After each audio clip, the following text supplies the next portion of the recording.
Ça salue, le fameux ça salue. Alors aujourd'hui, une vidéo sur le quotidien au Canada, un peu différente des dernières vidéos qui étaient sur l'immigration, grâce à Inodeya sur Instagram, que je salue, qui m'a posé une question par rapport au bus jaune, donc le transport scolaire, comme tu vois en arrière de moi, dans les écoles, ici au Québec, comment ça marche. Donc là, tu le trouves directement. J'ai trouvé un site d'un des centres de services scolaires, celui de la région de Sherbrooke, je pense. On va les regarder ensemble. Ça fonctionne de la même manière partout à travers le Québec. On va aller cliquer là-dessus, transport scolaire. Alors, tu vois, je t'en parlais. Donc, c'est vraiment le centre de services scolaires de la région de Sherbrooke. Mais encore une fois, pas de problème. C'est gouvernemental. Tous les centres de services scolaires fonctionnent de la même manière. Moi, je suis dans un autre centre de services scolaires et c'est exactement comme ça que ça marche. Pour l'inscription au bus jaune, il n'y a vraiment pas de souci, ok? Quand tu vas inscrire ton enfant à l'école, au début de l'école, ok? Avant que ça commence même, tu as les périodes d'inscription, tu sais comment ça marche, plus ou moins. Il n'y a pas de problème, donc on parle de début d'année, d'accord? Il n'y a pas de problème, tu vas recevoir en fait directement par email, si tu veux, une demande d'inscription au service de garde et au bus jaune. Donc à toi à prendre la décision pour les deux. Les centres de services scolaires font affaire avec des compagnies, ok, qui eux, effectivement, ont la responsabilité de ces fameux bus jaunes. Donc c'est tout en relation entre les deux. Tu vas avoir des factures à payer par mois, il n'y a aucun souci avec ça. Si jamais c'est après la période officielle d'inscription, parce que tu es un nouvel immigrant, tu viens de t'installer, ou tout simplement même tu es québécois et tu as déménagé, hein, ça peut arriver aussi, il n'y a pas de souci. Ben, quand tu inscris ton enfant à l'école de ton quartier, encore une fois, ils vont dire, il n'y a pas de problème, et ils vont communiquer avec cette fameuse compagnie de bus jaune qui va t'envoyer également une facture, etc.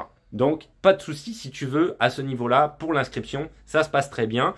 Pour les nouveaux arrivants, vous allez à l'école de votre quartier, vous demandez comment ça fonctionne pour l'inscription, donc à la secrétaire, tout va vous être expliqué, il n'y a vraiment pas de problème, ça se fait très bien, les papiers que vous devez fournir, etc., etc.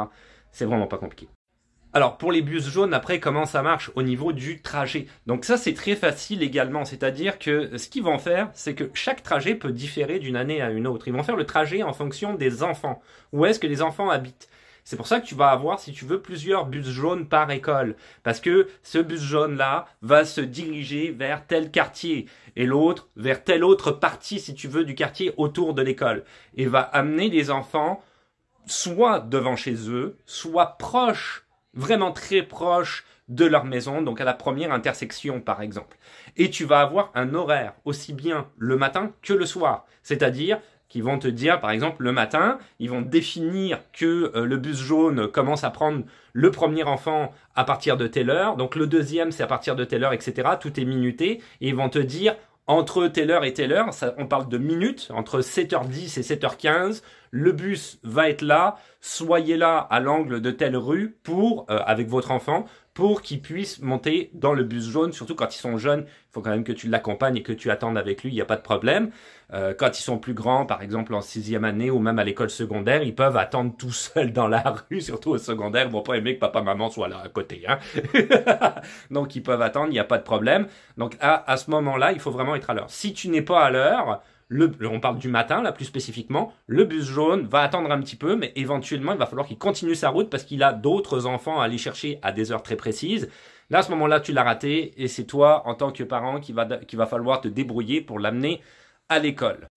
En ce qui concerne le soir, si le bus jaune n'arrive pas à l'école, ce qui est probable, hein, ça arrive des fois, tu vas avoir une notification maintenant par email directement sur ton téléphone cellulaire en disant « Les bus jaunes ne sont pas là pour une raison X ». Donc, c'est à toi à te débrouiller pour aller chercher ton enfant à l'école. Pour les enfants vraiment en bas âge, maternelle, première année, deuxième année, etc., vraiment au primaire, ils vont demander à ce que les parents soient là, si tu veux, à l'intersection de la rue pour venir chercher leurs enfants quand le bus jaune va venir déposer ton enfant à l'heure très précise, on parle du soir. Hein. Si le parent n'est pas là, il va attendre un petit peu et éventuellement il va falloir qu'il continue son chemin. Encore une fois, il n'a pas le choix parce qu'il y a d'autres enfants qu'il doit amener. Donc l'enfant va rester dans le bus avec le conducteur, ok. Il va finir toute sa route au complet et le bus va retourner à l'école pour aller déposer l'enfant qui à ce moment-là, exceptionnellement, va être au service de garde. Et évidemment, l'école va communiquer avec les parents pour dire que l'enfant est à l'école. Le chauffeur de bus ne pourra pas communiquer avec les parents. Donc il va falloir vraiment que tu attendes, si tu veux, que tout soit terminé pour que ton enfant soit à l'école. Donc si auquel cas tu as raté ton enfant parce que t'es pas arrivé à l'heure ou quoi que ce soit à l'intersection, va directement à l'école Et en parle-en à l'école qui vont te dire soit patientez, il va arriver bientôt, soit votre enfant est là, il n'y a pas de souci. Ou simplement prendre état de fait de tout ça et communiquer avec le service des bus jaunes pour voir ce qui s'est passé. Pour les bus jaunes, je vais terminer là-dessus, mais c'est quand même très très important au niveau de la circulation. Alors, tu vois en arrière de moi depuis tout à l'heure, il y a un bus jaune. Alors, ce qui se passe, si tu veux, avec les bus jaunes, c'est que quand un bus jaune va s'arrêter justement pour qu'un enfant puisse rejoindre ses parents à l'intersection de la rue en question ou simplement monter dans le bus le matin. Il y a le panneau stop que tu vois ici qui normalement, si tu veux, est collé au bus et qui va venir, si tu veux, se décoller et clignoter. Et les feux clignotants aussi sur le bus vont se mettre en route. À ce moment-là, ça indique quoi? Ça indique qu'il y a un nouveau panneau stop qui est ici en vigueur.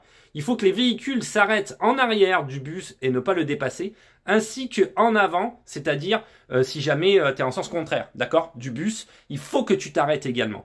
Parce que l'enfant va débarquer, si tu veux, du bus et va passer en avant du bus pour traverser, le bus le protège, tu vois. Donc il est hors de question pour un automobiliste, vraiment hors de question de brûler ce stop-là. Ce stop-là devient un stop quoi qu'il arrive. Et tu t'arrêtes tant qu'il y a des clignotants. C'est pas un stop comme on a ici où on s'arrête et on repart après. Non, non. Tant qu'il y a le stop, c'est un arrêt définitif. Une fois, si tu veux, que les clignotants cessent et que le panneau stop se replie contre le bus et qu'il s'en va, là, à ce moment-là, tu peux rouler. Très important de suivre cette consigne pour la sécurité des enfants, premièrement. Et secondo, si jamais tu le faisais pas et que la police était dans le coin, tu vas payer vraiment cher, mon ami. Mais le premier point, en dehors de l'argent et de tout ça, c'est vraiment la sécurité des enfants, ok ? Sécurité des enfants. Moi, j'en ai un. Vraiment, faites attention à ça. De même que, je terminerai là-dessus, l'imitation de vitesse ici au Québec, autour des écoles, dans la plupart des endroits, est limitée à 30 km/h. Respectez ça, parce qu'il y a des enfants partout qui peuvent courir, débouler sur la route. Ils font pas nécessairement attention. Respectez 30 km/h autour des écoles. C'est très important. Très, très important. Là-dessus, je te dis à plus.